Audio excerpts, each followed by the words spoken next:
And so I remember like the first customer we signed up, and he couldn't figure it out. He emails me back and says, wait, can we jump on Skype? Can you show me how to do this? And, I jump on Skype and I watch him trying to set this thing up, and he just clearly can't get it done. I mean, it's not even a beta at this point. It's like an alpha of an alpha. It's like the earliest release. And there's so much like just jankiness in the product. And so we get this app set up and I was like, okay, let's go test it. And, he goes and fills out his contact form and he's like, Wade, this is going to change my life. And I just remember thinking there, I was like, this is what it actually feels like when you make something somebody cares about. A guy needs hand holding through Skype every step of the way, but we get to the finish line and it solves a problem for him in a way that he's like actually asking me proactively, can I give you money? And so that's where I was like, this is going to work. We just kind of make it way better than it actually is today. Welcome to In Depth, a show that surfaces tactical advice founders and startup leaders need to grow their teams, companies, and themselves. I'm Brett Berson, a partner at First Round, and we're a venture capital firm that helps startups like Notion, Roblox, Uber, and Square tackle company building firsts. On the In-Depth podcast, we share weekly conversations with startup leaders that skip the talking points and go deeper into not just what to do, but how to do it. Learn more and subscribe today at firstround.com. For today's episode of In Depth, I'm thrilled to be joined by Wade Foster. For the last 12 years, Wade has been the co-founder and CEO of Zapier, an automation platform valued at $5 billion. Along the way to scaling Zapier, Wade didn't do things the conventional way. In this interview, we dive into a bunch of the offbeat moves in the company's story, even going all the way back to where the company was founded, in Columbia, Missouri, far from the usual tech hotbeds. Wade unpacks the key things he got right in the early days, like becoming a completely remote company long before it was in vogue, to building out an SEO-driven distribution engine before they had a product. Next, we get into Wade's strict don't hire until it hurts policy, and his biggest lessons on finding the right leaders at the right time in the company's journey. We also dive into how the product has evolved over the last 12 years and how he's thought about competitors in each stage of Zapier's growth. Over a decade in, Wade still has a remarkably clear perspective on the early days of Zapier. And I really hope you enjoy this inside look at a not so cookie cutter approach to company building. Well, Wade, thanks again for joining us. Yeah, thanks for having me, Brett. So to kick things off, I think one of the things that I was reflecting on Zapier and sort of your trajectory building the company is that there are a lot of things that you've done across the business that were certainly counterintuitive at the time. So you raised very little money before that kind of became a meme in Silicon Valley. You were fully remote or distributed long before the pandemic happened. You charged early on. You built something that was PLG when there were only a small number of companies at the time that were building that way. And I'm sure tons of other stuff that I didn't hit on. And I'm curious, like, what do you make of that? Do you think about the world in that way? Or like, what are the conditions that lead you to a lot of these decisions in the way that you've chosen to build product, distribute product, build the team, et cetera? Yeah. When you add them up like that, there are a lot of weird things that we did. My co-founders and I were from Columbia, Missouri when we started the company. And, some of the things we did were just what we had to do to make it work. You start a company in 2011 in Columbia, Missouri. It's not like you have people knocking on your door to give you millions of dollars to start a software company. Like, that's just not the environment that we were in. You combine this with, one of our key reference points was this company we were working at, Veterans United. And, it's an incredible company in Columbia, Missouri. It's owned by two brothers, 50-50. And never raised any money. They'd built a couple companies before and sold them and done really well. They're kind of like the entrepreneurial, poster childs there in Columbia, Missouri. And, I remember I joined there in, early 2011, was like the 500th employee. And by the time I left 10 months later as we were starting Zapier, there was 1,000 employees there. And so our reference point is like, well, here is a incredibly fast growing company, one that is doing exceptionally well, has an actual business, like they're making money, making profits, and they're doing it without raising a dime. And so, we have these reference points that, are just like in stark contrast to this conventional wisdom. And so, I think it always just like, it's like I had a little bit of skeptical ears when you would sort of hear, the Silicon Valley advice around like, well, you can't build a company that way, or you'll never be an important company doing it that way. When, we sort of had like example number one right in front of us where we'd experienced it. And so I think those like early experiences just made me like a lot more questioning about those things. And so we really just tried to get to the heart around like why advice was the certain way, and then like really understand the situations that we were in. And, how does that map? Does that advice apply to us, or does that advice not apply to us? And if it didn't apply to us, we just say like, well, that's good advice, but for a different company, not for this company. And that just kind of was like the general framework as we were thinking about, decisions around like, hey, should we raise money or not? Should we be an office culture or a remote culture or whatnot? It's like just really try and deeply understand like the cards that we were dealt and if the advice applies in the situation that we've got. So what's the story with Veterans United? There is the third company the Bukowski brothers and Columbia started. And, it's an incredible story. You should have them on the pod. Really good at online marketing, like really good at PPC, as they called it back in the day, pay-per-click. And one of the things they started as was they got really good at generating leads for a VA home loan. And then one of the things they figured out was it's more lucrative to actually underwrite the loans. So instead of selling these leads to banks, they just created it themselves. And, one of the first sort of like end-to-end businesses specializing in a VA home loan in the United States. And I think like it's them and then USAA that are the two big companies in this space at this point in time. But one of the things that was interesting about them was during the financial crisis, all these mortgage companies are doing horrible because of just, it was a housing crisis. And the exact opposite experience for them because they're selling a VA home loan, which is backed by the US government. And so that particular type of mortgage did exceptionally well. So when everyone else was struggling, they were doing really, really quite well. Are there specific insights that you took from working there that have kind of expressed themselves in some way in the Zapier journey? I mean, one like little nugget that I do distinctly remember is they also had this other company that they somewhat cheesily titled +1 Marketing. And the +1 just sort of stood for this idea of every day you show up, just make things one bit better. And that can just get easily lost when it's like, hey, these grand strategies, these grand visions or whatnot. And so much of company building is literally just like showing up day after day and doing that for a really long period of time and just putting in the work. Like building companies, building startups, it's not a particularly glamorous thing, in spite of what like the media may make it look to be, or like things like the social network might make it look to be. Like a lot of it is just doing sales or doing customer support and just doing it hundreds of thousands of times over and over again and just being really committed to being exceptional at that. And so like that concept of just like showing up and doing the work, like just kind of stuck with us. Why do you think that is maybe underappreciated? I think people just generally don't like hard work,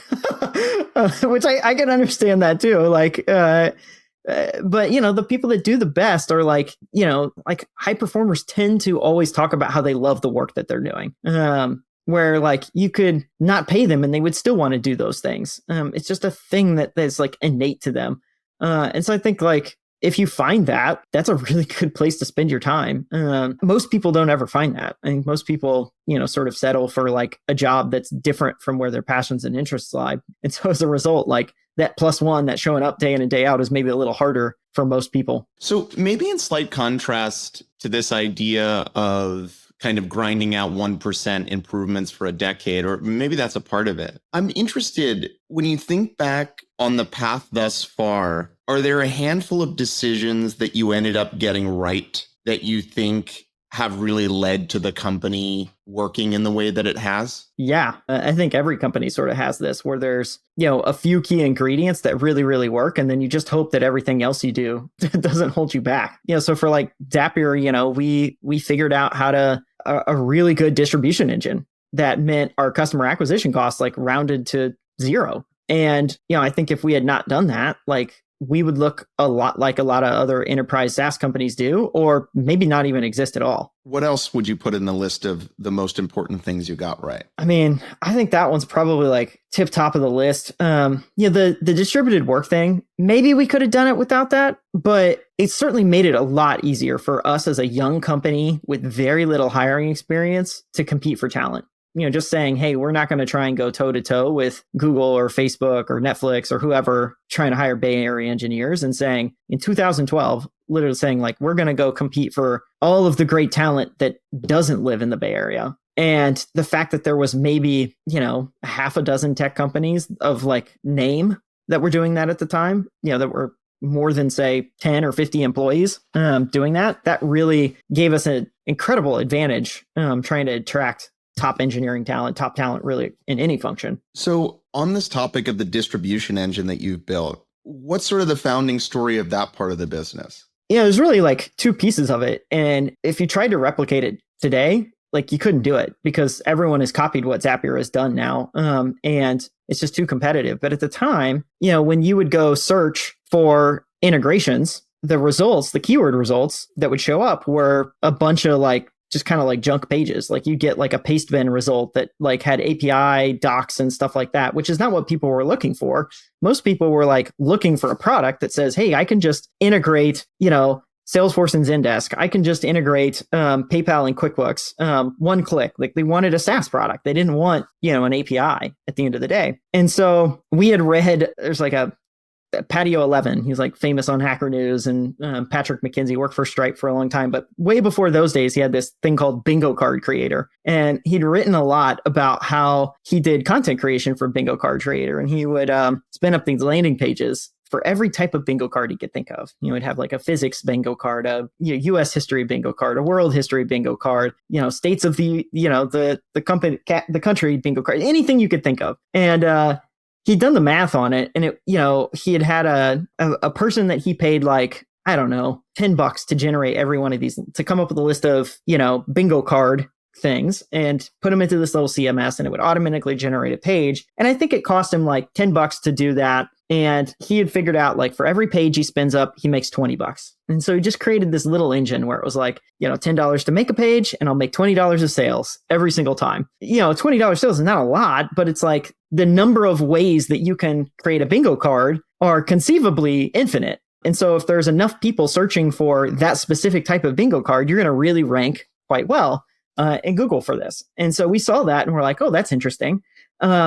Integrations is kind of like that. If you're looking for integrations, there's all these different keyword results that you could conceivably rank for, but no one is trying to rank for this stuff. If we had a landing page that said you could connect Salesforce and Zendesk, or you could connect QuickBooks and PayPal, that would stand out. So, we made an app directory that, has a nice page. It describes how you could connect these things. You could sign up for free. And pretty quickly, Google indexes that and says, hey, that's the best page, or like the best 2 or 3 pages on the internet for that specific type of query. And we start generating traffic from that. And so as a result, like if we really wanted to grow, all we had to do was we just need more apps that we support on Zapier. We need to connect more things. And so that's what we did. We started just building integrations ourselves, and every new app like spins up N+1, sort of new landing pages. And the question just becomes like, how fast can we go to get high quality integrations on the platform? And then you combine this with, about a year in, we launch our integration platform, and other people start building integrations for us. And now the engine just starts to hum, where we've got people building integrations, and that's automatically spinning landing pages, and that's getting more traffic in, and that's attracting more folks to build landing pages. And you get this just really good flywheel going. And as a result, like we're growing quite quickly and not having to spend a bunch of money on sales and marketing to go do it, and which is quite exceptional for, a B2B SaaS software company. And like I said, like you could go try and do that today, but in our category, it wouldn't work because like you go do those searches and you see a list of search results that's a lot more competitive than it used to be. So it just wouldn't work as easily as it did for us. But I think for another type of company, you might have similarly underappreciated growth advantages that are just sort of like sitting there untapped, that a person just hasn't connected, 2 and 2 yet and figured out how to do it. At what point in the company's life did you figure that out? We had that idea on day one. Before you built the first product, I think the founding story was you had somebody trying to do something with their email list, right? One of the first customers was doing that, but the app directory existed before we had a customer. It was just like, hey, we'll build this like little app directory, see if we can get people coming in through search. And if they are, like, we can build a product. You have to think like this is 2011 too. This is like when lean startup methodology, customer development is like kind of all the rage. MVP was like in vogue.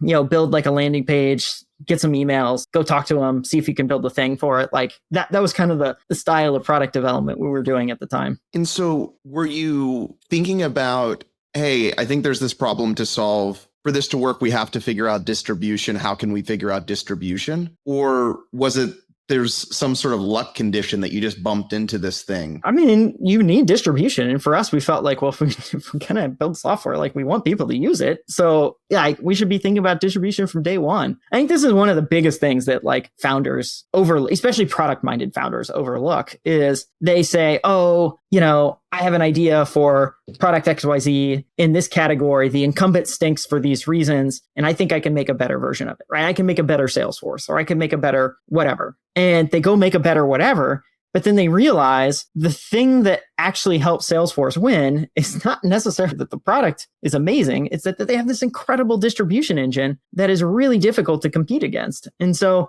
I think the best founders are thinking about that and figuring out product market fit is not just about the product, it's about the market too. You need these things to like coexist. And in many ways, that's what made Zapier hum, is that the product and the go-to-market motion are inextricably linked. They work as one fluid motion. It's not we built a product and then we figured out how to latch on a go-to-market to it. They were built as one and the same thing. And out of the gate, you saw the world in that way. 100%. Because of some of the reading that you did, or it just sort of made intuitive sense where it was like this bingo card creator thing is winning this way. Like, why couldn't other people work this way? And we were fans of things like, Basecamp and MailChimp and stuff like that. And they were doing a good job of just drive traffic to a landing page. You could sign up for free, get started. And so for us, it was like, it just sort of intuitively makes sense where it's like, we know from Veterans United how to drive traffic through search.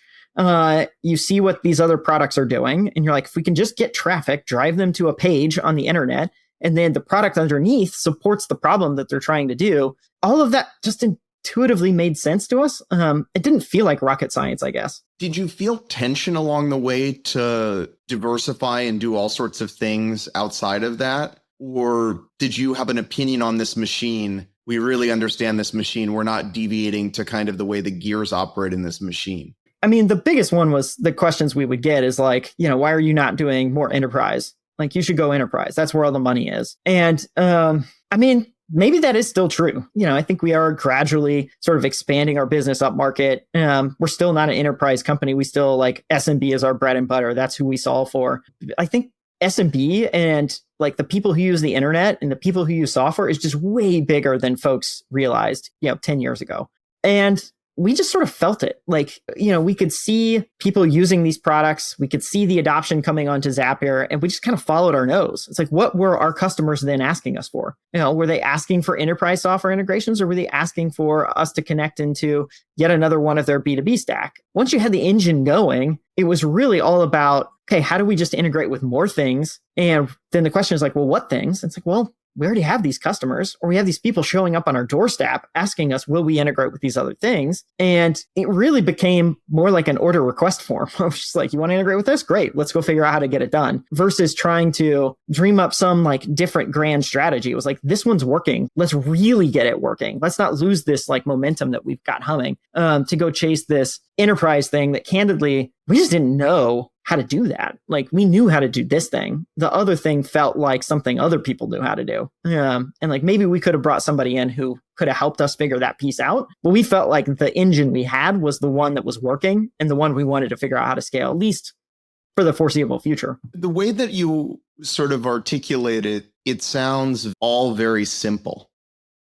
Do you think it's actually as simple as you're making it sound? And it's just kind of intuitive and kind of got working and double down on what's working? Or is there actually a lot more complexity with it all, and you have a unique ability just to simplify things down? I mean, one of the things I was doing before Zapier, I was working on this software company in ed tech. And I was brought in as like a marketing intern, small company. And they were like, this product isn't selling, figure out how to get more people to use it. And I never really done it before. And so I felt like, okay, I got to go figure out how to do this stuff. And I was learning SEO and email marketing and biz dev and sales and, just everything. I was trying everything to try and get this product to sell, and nothing was working. Like it was literally like how most people describe starting a company. It's like pushing this boulder up a hill and you're like, why won't this thing work? And the more and more I did that, the more I started to think, I think we just have the wrong product. Like, I think we're just like building something that's, the product itself was slick. Like the design was good,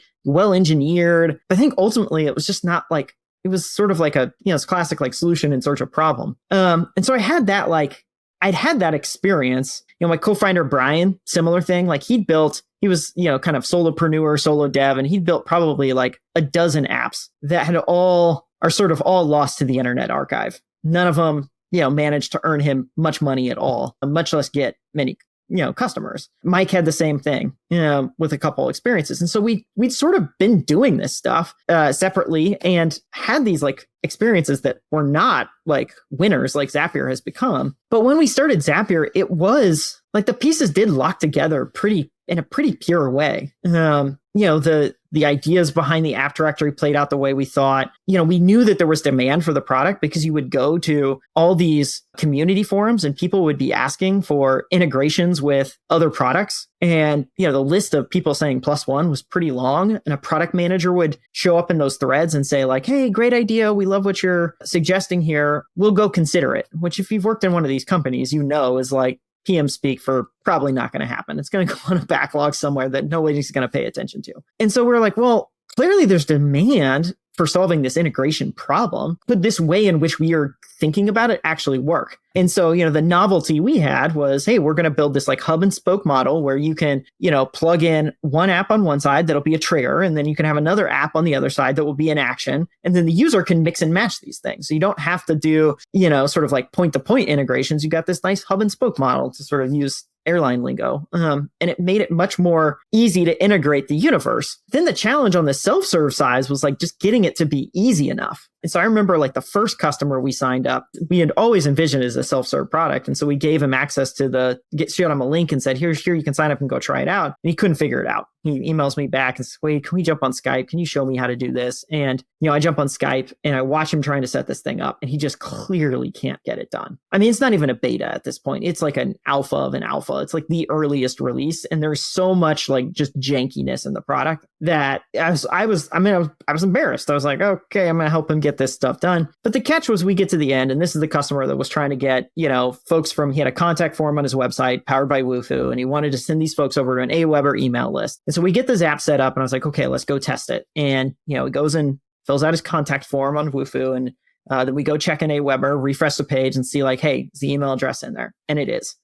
And he's like, Wade, this is going to change my life. And I just remember thinking there, I was like, this is what it actually feels like when you make something somebody cares about. It's like the opposite of that experience at the EdTech company. Like, this product is bad. The design is not great. The guy needs hand holding through Skype every step of the way. But we get to the finish line and it solves a problem for him in a way that he's like actually asking me proactively, can I give you money? We don't even have a way to take money at this point in time. And so that's where I was like, this is going to work. We just kind of make it way better than it actually is today. And so it became instead of a like invention problem, it now became like an iteration problem. And it's much easier to iterate than it is to invent. It was just like, how can we take this really crappy first draft and really make it to something that someone could sign up for in a self-serve way and get going? And so we just rinse, wash, and repeat that experience over and over. We'd take a customer that had come to the site and said, hey, I want to connect to this. I jump on Skype, watch them try and use it, take a bunch of notes on where the person would fall down, go back to Brian and Mike and say, here's all my notes. I think this step is really tough. This stuff is really tough. And then we do it again. And we just keep doing it until more and more folks would just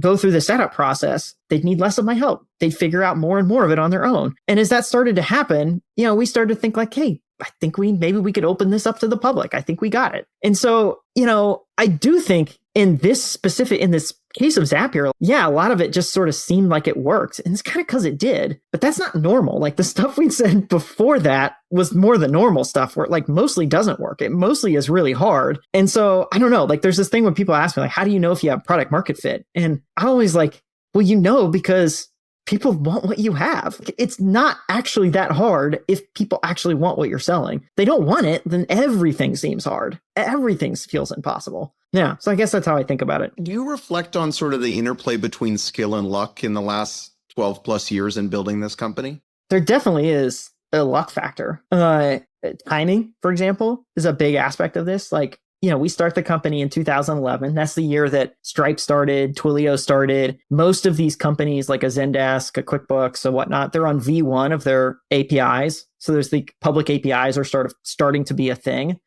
If you tried to build a company like ours before 2011, I don't think you have like all these APIs that you can go connect and do this stuff. Like most companies aren't building and doing stuff in this way. If you try and build it, a year later, there's already other companies doing it. There was probably a half dozen startups that had a similar-ish idea in this time frame, give or take. And as far as I can tell, more or less came up with the ideas fairly independent of each other. So like that's definitely like we just lucked out in timing. Like we could have been early, we could have been late. But then there's the part of it, like you said, around like the +1 marketing thing, like show up and do the work every single day. Like, we worked hard on this. Like that definitely is like a skill aspect where it's like in an effort aspect. It takes both. You're not gonna succeed without both. I look at, again, on the luck side, like we went through YC summer of 2012. There's definitely way smarter people in my batch than us, 100%. There was a person in our batch that beat the Massachusetts lottery. I remember seeing that and going like, holy cow, how do you do that? Like, that seems insane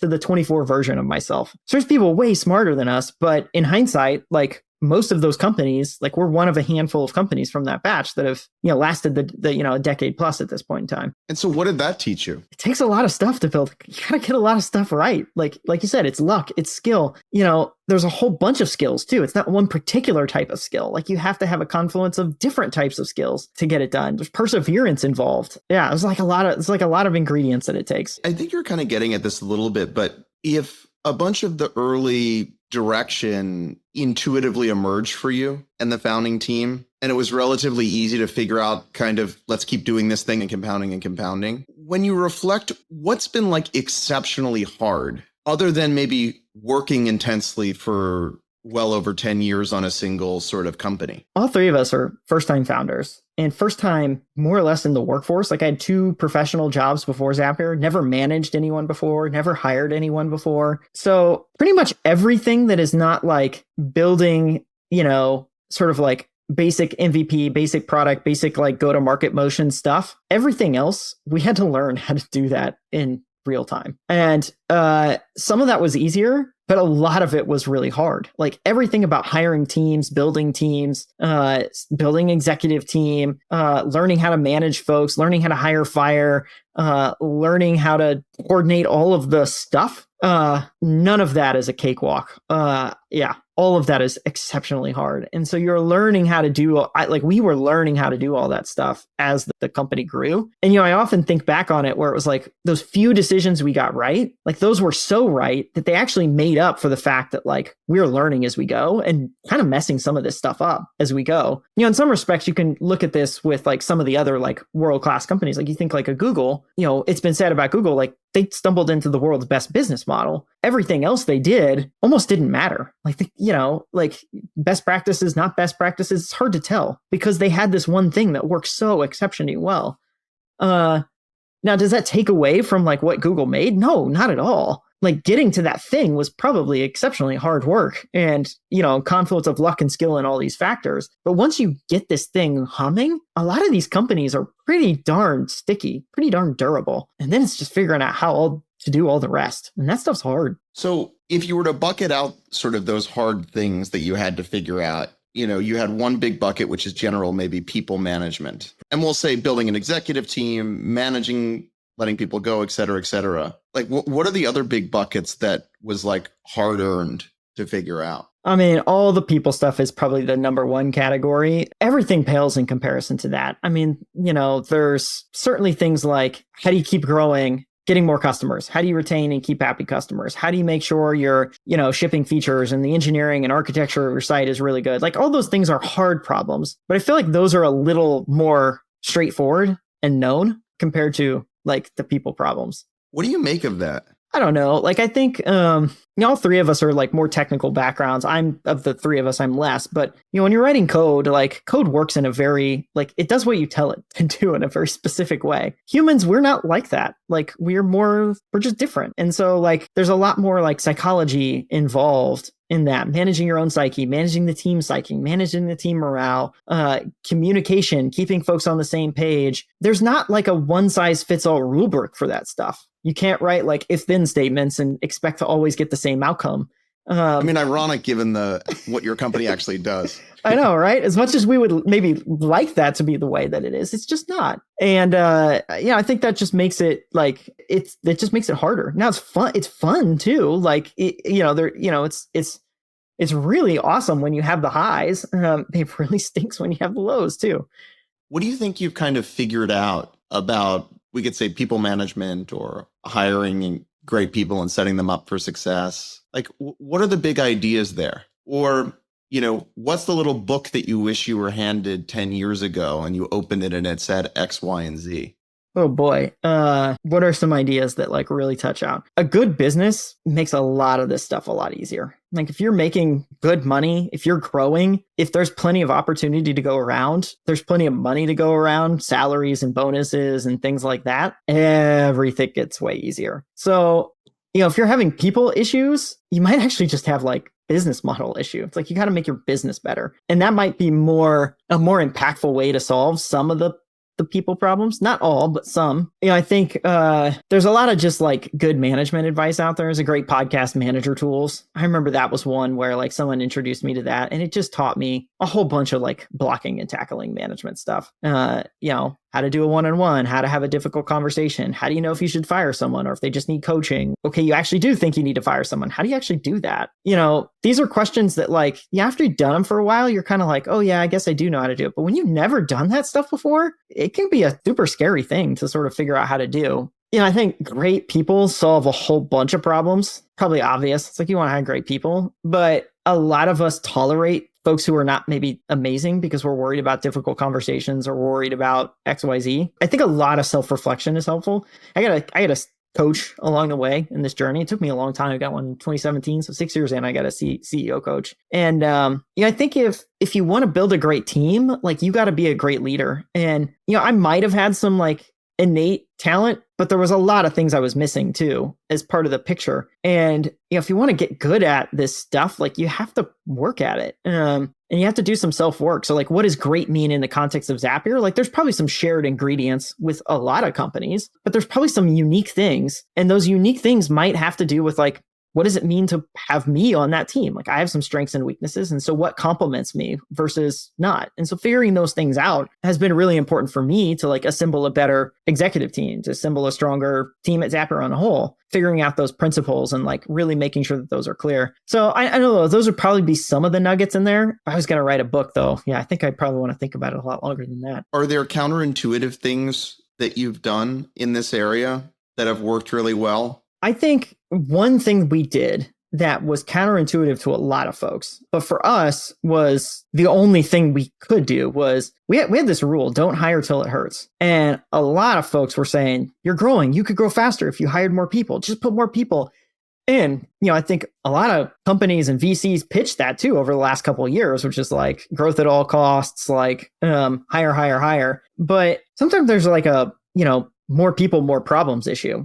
And so like, don't hire till it hurts rule of thumb really, I think, helped us in a lot of ways. It kept us from getting out over our skis. One, it meant we did every single job. So we understood every piece of our business. So when we hired somebody in, that meant we knew exactly how they were going to be effective, what was going to help them win. And it also helped us performance management. We knew what good looked like. We knew what bad looked like because we had done it. And we knew at least there's a baseline. You should at least be better than us at doing these jobs. And so that don't hire till it hurt, like it made us better. Like, even if we weren't great managers yet, we still had a sense for what good and bad look like in the role. Two, it really helped us sort of grow the company in a way, like a team size way that like was right sized to our capabilities and our abilities. I think a lot of people have felt this pain over the last couple of years. They hired so many folks and their whole org grind to a halt because they don't know what they're doing with these people. Like,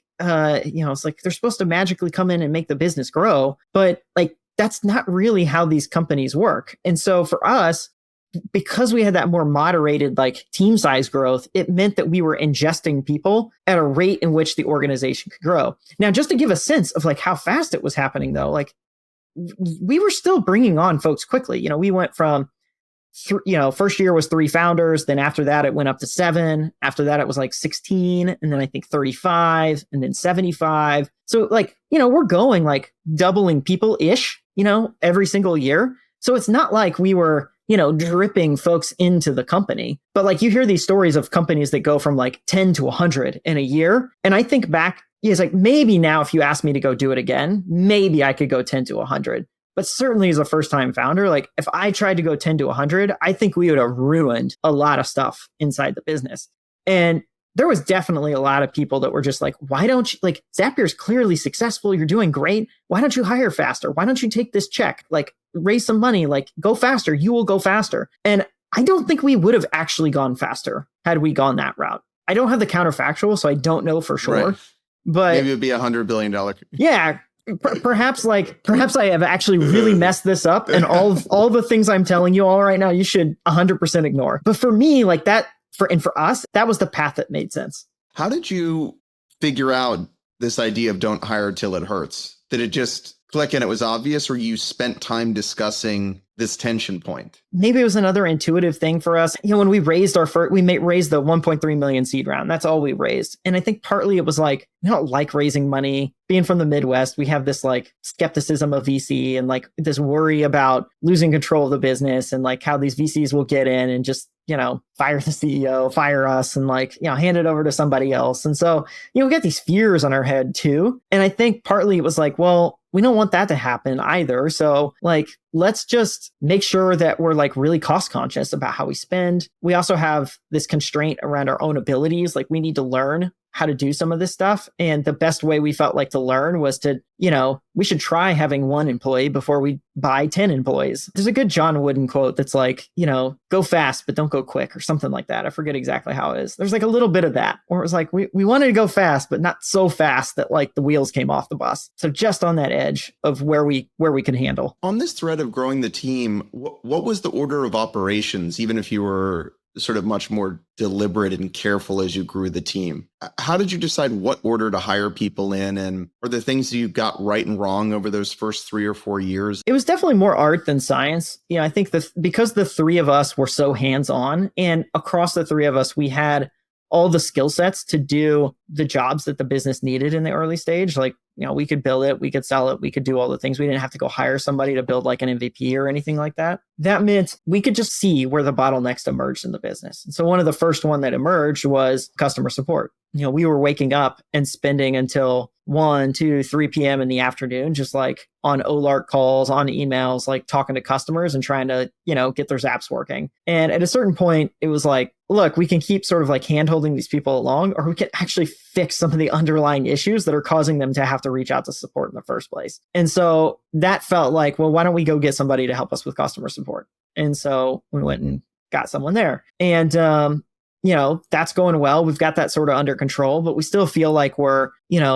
going too slow at, fixing some of these underlying issues. And so it's like, okay, great. We probably need a little more engineering horsepower to get there. So we hired, a couple engineers in, and like, that sort of create like a little bit of a steady state. Things are working pretty good. And it's like, well, maybe we could grow a little faster. And so we hired someone on marketing to try and get like, this content marketing engine up and running and see if we could get more top of funnel going. And so it's just sort of like, where's the bottleneck in the business? Where's the thing that's slowing us down? And, do we have the skill set to like go address that? And if not, let's go get somebody in. In terms of mistakes we made, I would say probably the toughest mistakes was around management. It was, we were really slow to bring in anyone like that would have had a title of manager at sort of any level. Our first people who were managers were just like me, my founders, early employees that we promoted into those roles. And look, like we were all first time at doing that stuff.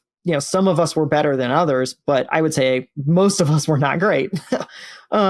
And in hindsight, like we would have benefited from going out earlier as soon as we knew that like the team was going to grow to a certain spot to get like one or two just like well-rounded like managers into a few functions and say, hey, like this is going to be a better way to grow the company. Like, I think the line I wish I would have said is like gone and talked to folks and be like, hey, I don't know how to do this function. You don't know how to do this function. The best thing for Zapier is we go get someone who knows how to do this function, because both of us not knowing how to do it and learning isn't great. Like we should get someone we could both learn from. And that would have been a way better thing for us to have done earlier on. I think it took us till we probably had 30 or 40 people before we hired someone who had been a manager before into the company, which in hindsight was just like far too long. And same could be said about hiring executives too. Like it just took us too long to bring an executive into the company as well. Someone who sort of had an even more like, amount of leadership in those areas. That's probably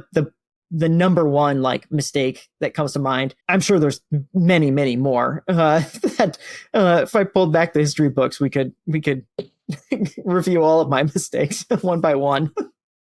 That would be a nice follow-up episode. If I could make it through it without crying. So on the hiring sort of folks with management experience, maybe building the executive bench earlier on, what's the why behind the decision not to do that? I think it comes back to that, like, don't hire till it hurts philosophy. And I don't know that we felt the pain of not having those roles.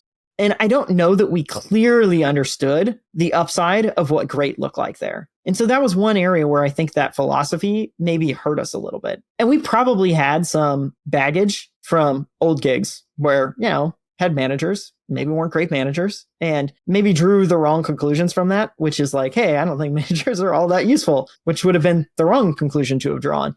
And so I think we were just like slower to establishing that and seeing the value in what really good could look like in those areas. And I think it was somewhat hidden from us because mostly the business was working and like team was generally pretty happy. Things weren't breaking down. And so it's like, well, why do we need this? And that probably made us a little slow to act in this area. So knowing what you know now, like what would be your heuristic for when to bring in managers and then when to bring in and kind of start to formalize an exec team? I think if you there's never been a situation where I've regretted hiring somebody more senior, but there's like an asterisk to that, which is that there are definitely people who you can hire who are quote unquote too senior because they won't roll their sleeves up and do the job. But if you can find somebody who has all the executive skill sets, who is willing to join your company and able to roll their sleeves up and do the job, that is a game-changing hire. Our first CFO was incredible for this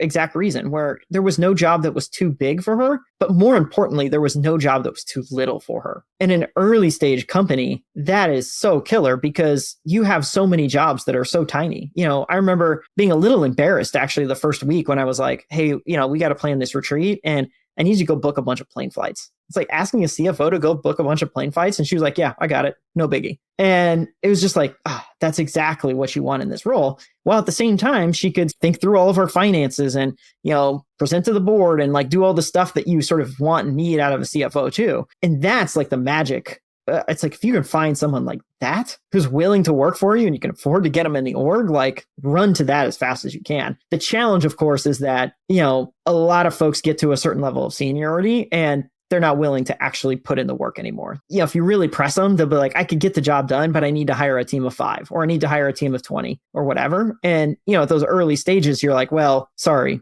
you got, $50,000. I heard a story once that like Tony from DoorDash does when he hires executives, he gives them $10 and says, hey, you got to go get me, 1,000 customers as a way to sort of test and screen for this, like their scrappiness to figure it out. You don't have to do that, but it's like, you got to figure out, are these people willing to still like do the work? Yeah, I'm curious, do you have a version of that? There's no like one size fits all way to get at this, but I think you got to sort of be creative and sort of how you suss it out. A few things that can work but every situation might be different. It's like, can you get them to, do some stuff on the job for you in advance? That CFO I talked to you about, she was between gigs. And so she consulted with us for a month. So I got to see her like actually do her work. That gave me a lot of confidence that it could work. You could do a bunch of like classic behavioral interviewing style questions. Tell me about a time when, and then really probe and see like, how much is this person doing on their own? How much are they leaning on the team? Follow up with reference calls. Talk to all those people who are in those same situations and verify like, what did this person do? What did their team do? Was there a team? Were they by themselves? To get a really good sense of like, are they willing to do that? What do they do outside of work? Do they have side projects, hobbies? Are those look a lot different? If they're running a nonprofit in addition to being a big company, well, nonprofit operates very differently. There's a lot different resource constraints compared to this. And so you just get a sense of like, however you can get to it, get to it and see if this person has the ability to roll up their sleeves a little bit in a way that, again, doesn't come with, a 20-person headcount plan, which is just not a great fit for a early stage company.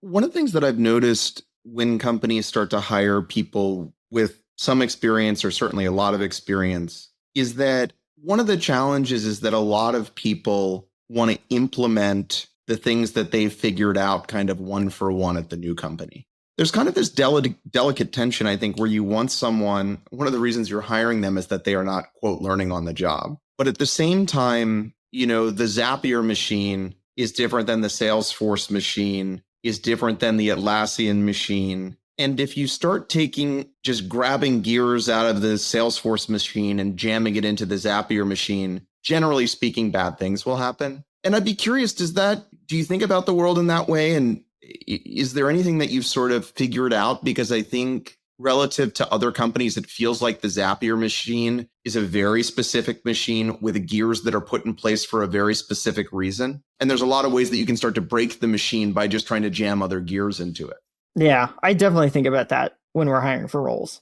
Sometimes you can look at those playbooks, from your seat and say like, oh, it's close enough. Like I want that playbook or a version of it, right? Maybe not the one for one thing, but like a very, very close match to it. And maybe you're willing to accept a little risk where it's like, hey, I'm pretty confident this is going to work. And let's go get an exec that knows how to run this playbook. And we're not going to worry so much about can they like learn and adapt and figure it out? Because like our confidence level is high enough and, we're just going to go bring that in. And that can work. Like we've had folks that have come in that have done some versions of that. But the challenge with it is like, as things scale, they may not scale the same way. And, you start to bump into like, has this person have they mastered one particular thing, but then has like no awareness of like stuff around them? It's going to make it tough for them to scale. It's way more fun and way more valuable to work with folks who have a much more dynamic problem solving skill set where they can borrow from a bunch of different areas. And then they can start to put those puzzle pieces together in novel ways.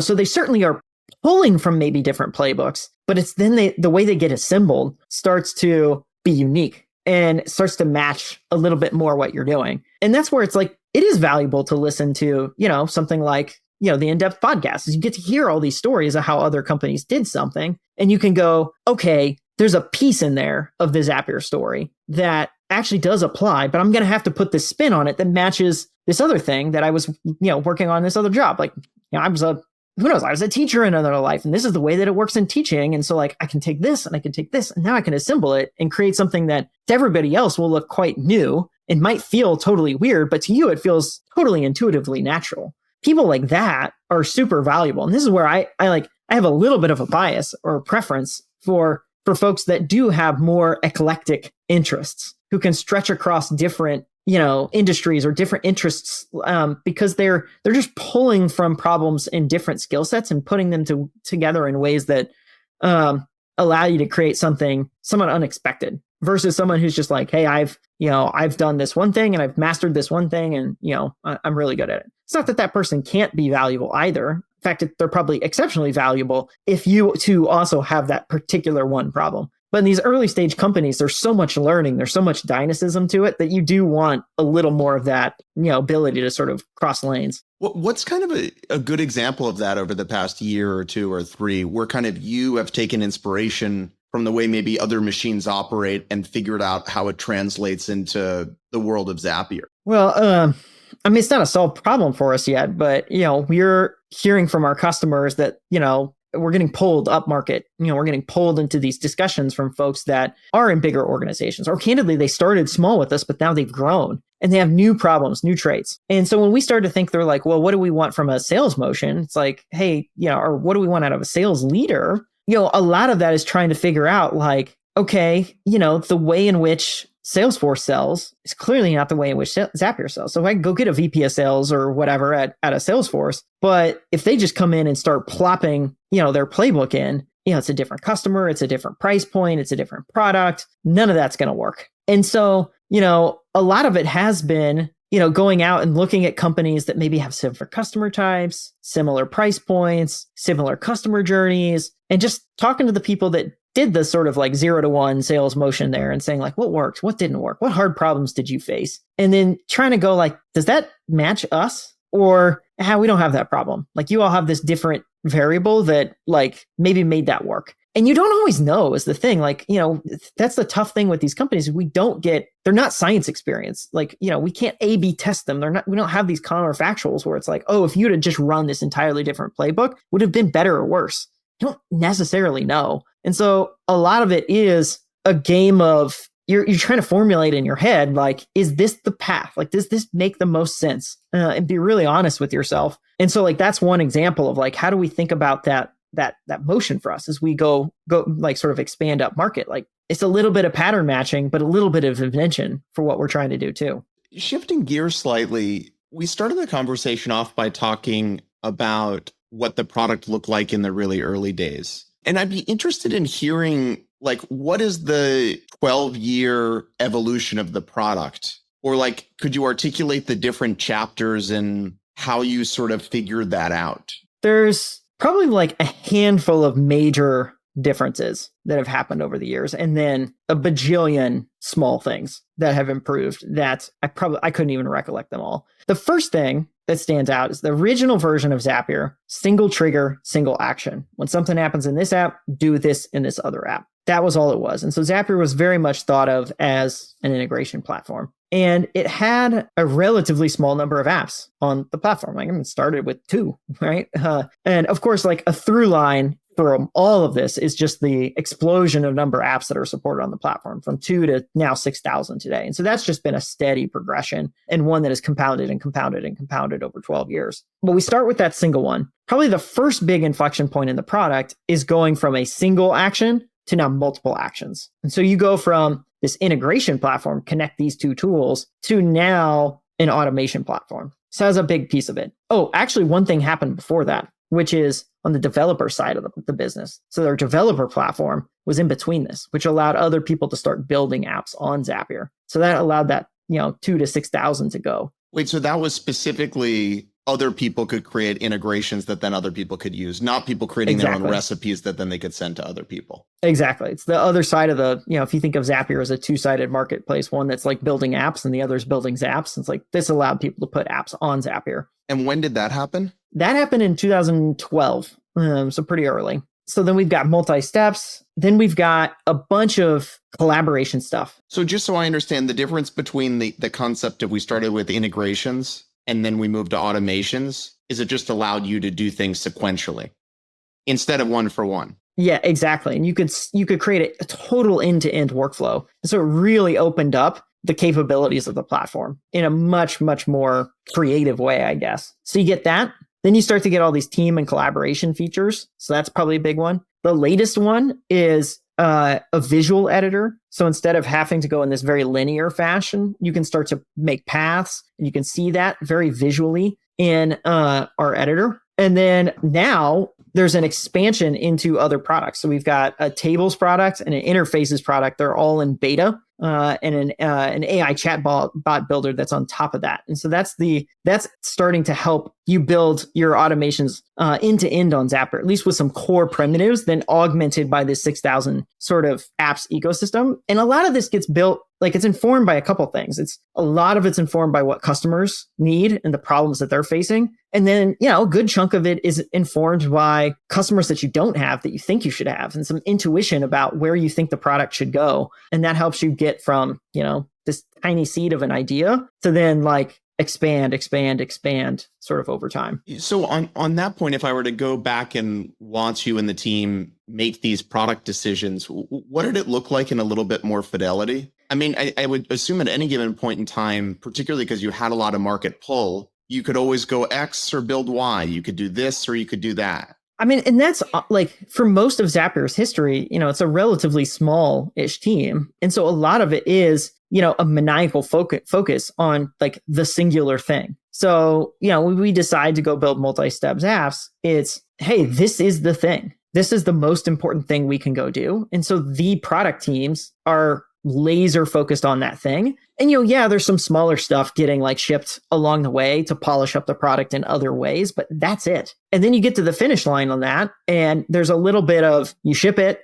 Then there's polish work that you're sort of making sure like, you're cleaning up sort of stuff that maybe you missed or didn't serve, like you didn't hear that feedback with your beta customers on. But then afterward, you're sort of coming back to the table and then you're like, okay, what's our next thing? What is the next big chunky bit that we want to go tackle and get after? And then all the while, you're still filling it in with tons of like, smaller quality of life, feature polish, business model testing types of ideas along the way. But generally, we were always trying to think through like, what is the one thing that like really matters for where we want to go next? And it's really only been, more recently when we've been able to go from 1 to like 2 or maybe 3 things at once. On that sort of point about the one thing that matters, was that mainly intuition based? You talked about this a little bit a second ago, but what's the process to have that level of conviction that we're going to kind of go spend the next chapter on whatever the thing was? Let's say multi-step Zaps. I think it's generally fed through customers in some way or some form. You're paying attention to what is happening. You're talking to them, you're watching the data, and you're trying to get a sense of like, what are the biggest problems that exist? Customers are generally right about the problems that they're having. They can tell you like, this stinks. Now, I think where you got to be really skeptical is the solutions that they go tell you to build. Sometimes they might have a good idea, but a lot of times it's not exactly the best way to go tackle it. But you really want to pay attention to that problem list because they have that problem that exists. And so you're looking at that and going like, I think if we solve this, there is a big chunk of customers waiting. And that big chunk could be in your existing customer base. So you're like, hey, all of our existing customers are going to get happier. Or it could be, hey, there's some outlier customers that we think actually represents a new set of customers we want to go get, a bigger opportunity. And if we solve it this place, it opens up what our company could become. And, you debate that. You're like, what's the most important place to go? What's the most important one to go? And ultimately, you make a call based on some conviction there. The data informs it, but it's not, the data doesn't give you the answer. You still have a human making a call where you think this is the thing I got to go get after. So that's generally how it works for us. In each one of these phases in the company's life, did you think about or consider the competitive dynamic in the market? Not as much. We often were just very laser focused on customers and what they were telling us and the problems that they have. If alternatives were showing up with our customers and they were telling us about those, that's when we'd start to pay attention. Like, okay, tell us more about that. Why do you like that? What's solving that problem for you? Help us understand that. But rarely were we going out and saying, this product over here that looks like us, but we've never heard a customer tell us that that is a thing. Should we go start chasing and following the stuff they're doing? Now, that doesn't mean we're totally ignoring it or paying attention to it. There's definitely been times where I've seen a new product and just like playing with it and experiencing it and going like, oh, that's a novel UX feature. Or like, that's an interesting way in which they did that. That has some parallels to what we're doing. So we certainly get inspired by like the products we use. And sometimes those could in theory be alternatives, but I think you get into this really tricky thing where you're just literally like paying attention to somebody else's roadmap and just being like, hey, we just got to keep up. We just got to match it 1-to-1 because oftentimes you don't actually know why is it that they were building that thing? Like what was going on? And if they have a different set of customers or the customer base doesn't match your own in some way, it's going to lead you astray. And so for us, we always felt like our own customer base was the best shining light for where we could go. Or what I like to call the marginal customer. It's like the customer that could have picked you, but maybe didn't for whatever reason. So you wanted to pay attention to that top of the funnel It's like, where are people dropping off? Where are people that we felt should become our customers, but they're not? Like, we wanted to really pay attention to that. And that has always been, got 95+% of our attention. Maybe you disagree with me here, but I think one of the things that's been interesting about Zapier is obviously there's a lot of products that have been inspired by what you did. But in general, it feels like you've been able to really dominate the category, certainly for your core customer. That feels very different than so many other categories over the last 5 or 7 or 8 years, where you have had 10 other SaaS companies emerge and end up sort of like clobbering each other in some sort of way. I actually think that's one of the biggest headwinds in building B2B software is there's lots of people doing very similar things, which ultimately degrades each other's businesses. Is it ultimately the interplay between product and distribution that you think has been the setup that's been so powerful and so hard for people to replicate? Or is there something else that's kind of given you the power in the market? I definitely think that is a big aspect of it, where being able to build a big integration platform has made it tough to, sort of go toe to toe with us, at least sort of in a head to head way, I guess. We have had competition. And, even today, we have probably more formidable competition than we've maybe even ever had. But I do think it's different to your point. Like, we're not yet another CRM having to duke it out for this particular niche and slice of the market and make really opinionated choices on which customer type are we going to serve. And we want to be differentiated enough in this way. And I think a big part of that is if you've got a really strong distribution and some network effects, which we do, it just makes it tougher for, the next person to, find their niche. It doesn't mean you can't. In fact, like I said, we have formidable competitors. And that is actually healthy for us too, to have some formidable competitors in that way. But yeah, for a while it was a little more open road for us, I suppose. One of the things that I've noticed sort of longitudinally in companies is there's sort of this delicate dynamic of doubling down on the things that are working and constantly updating your priors based on sort of where you are in the company's journey. So few companies ever get to really strong product market fit. And for those that do, I think most founders, CEOs tend to be really hardened in their points of view on anything in the company. And so a really kind of simple example would be, you have a company and they get to product market fit and they have no managers. Everyone's reporting to the CEO, for example. And that CEO, it becomes very hard for them to move to a more traditional org design, even if it's the best thing for the company, because they tell themselves, we did the hardest thing possible, which is actually get to really strong product market fit. We did it because we had no managers. We should not have managers. Another example would be there's a lot of companies that believe in no product managers and then eventually hire product managers. And sort of it's this idea of what got us here might not get us there. What have you figured out as it relates to this? Or does any of that kind of resonate with your own journey building Zapier? I mean, the what got us here won't get us there is definitely resonates.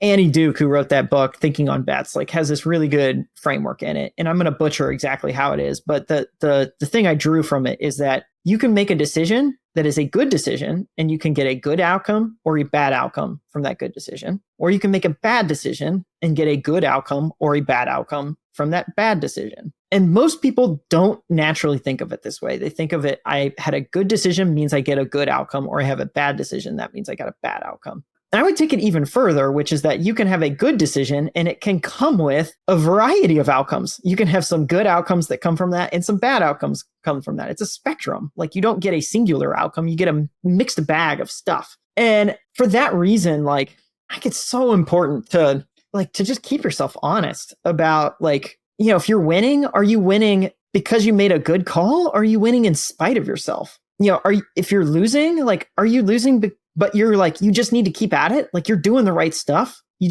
haven't gotten there yet? Or are you losing because you're making bad choices? And I think as you go along, if your opinions get so hardened on the wrong conclusions, that's going to weaken what the ultimate outcome of your company can become. But if you remain flexible, and even in the places where you really do think you got it right, I'm pretty sure it's this. you need to keep some space open. Like it may even just be like 1%, like just some space to come back and say like, yeah, I might be wrong, and give yourself the chance to like have your priors like proven incorrect. Because the world just like, okay, maybe you got it right in that world, but we don't exist in a static world. Like the world also shifts around us too. And so, maybe the decision I made back then was like 100% the right way to run the company in 2011 or 2012, but we're in 2023 now. And there could be a whole host of different factors that like, if I don't adjust to that, like, the world doesn't really care about that. Like it